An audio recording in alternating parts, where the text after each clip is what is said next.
Assalomu alaykum barchaga. Sizlar bilan yana ingliz tilida yangi so'zlarni o'rganishda davom etamiz va bugungi mavzuyimiz health and keeping fit, ya'ni sog'lom bo'lish sirlari. Va mana shu mavzuga oid yangi so'zlarni o'rganamiz. Word number 1. Refresh.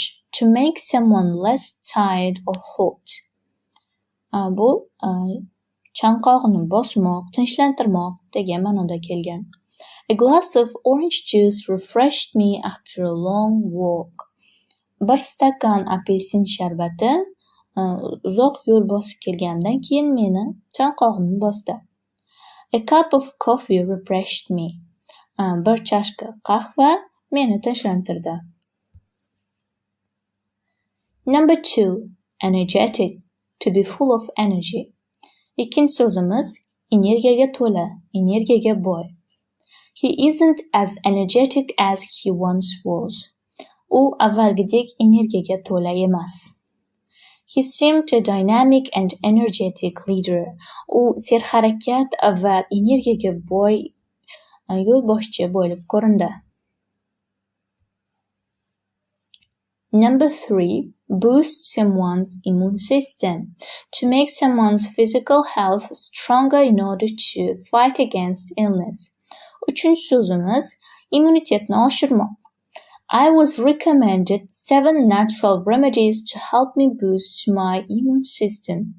Mening immunitetimni oshirish uchun menga 7 xil tabiiy malhamni tavsiya qilishdi. A healthy diet of fruit and vegetables combined with exercise will help you boost your immune system. Meva va sabzavotlardan iborat sog'lom parhez badan tarbiya bilan birgalikda sizning immunitetingizni oshirishga yordam beradi. Number 4. Suffer. To experience physical or mental pain, a disease, pain, sadness, etc.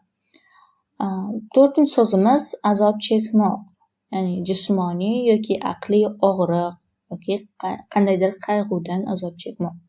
He is suffering from a headache. U bosh og'rig'idan azob chekyapti. I was suffering from fever. Men tumovdan azoblanayotgan edim. Number 5. Aging. The process of becoming older and less healthy. Beshinchi so'zimiz qarish, keksayish. Many skincare products claim to stop the aging process nowadays. Bugungi kunda ko'plab teri mahsulotlari, malhamlari keksayish jarayonini to'xtatishni da'vo qilishadi. Exposure to the sun can accelerate the aging process. Quyoshga ko'p duchor bo'lish keksayish jarayonini tezlashtirib yuborishi mumkin. Number 6. Fit. To be the right shape or size for someone or something. Oltinchi so'zimiz mos kelmoq, loyiq kelmoq. This shirt fits me well. Bu ko'ylak menga mos keldi. The suit fits him perfectly. Kostyum-shim unga lop-loyiq keldi. Number 7. Healthy. To be good for health. Yettinchi so'zimiz sog'lom. My grandfather is very healthy. Mening bobom juda sog'lom. He appears to be strong and healthy. U kuchli va sog'lom ko'rinadi. Number 8. Sanitation.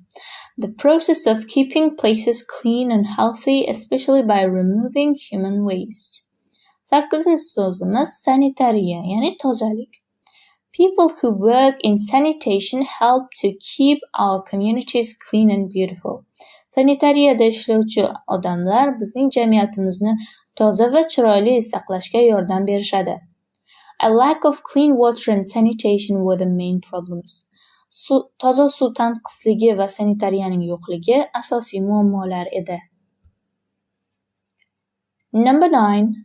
Antioxidant. A substance which inhibits oxidation and slows down the aging process. 9. so'zimiz antitanalar. Ya'ni antioxidant modda bu. Bir misol uchun, an antioxidant keeps a substance from degrading or decaying. Antioksidant, ya'ni antitanalar biror bir mahsulot moddaning chirishining yoki buzilishining oldini oladi. Vitamin C is good to prevent illness because it has antioxidant properties. Vitamin C kasallikni oldini olishga yordam beradi, chunki u antioksidant tarkibga ega. Number 10. Respiratory, relating to or connected with breathing. 10 so'zimiz nafas olishga oid. She suffers from a respiratory disease. U nafas olishga qiynaladi yoki nafasni qisuvchi kasalligi bor. Our lungs are a main part of the respiratory system.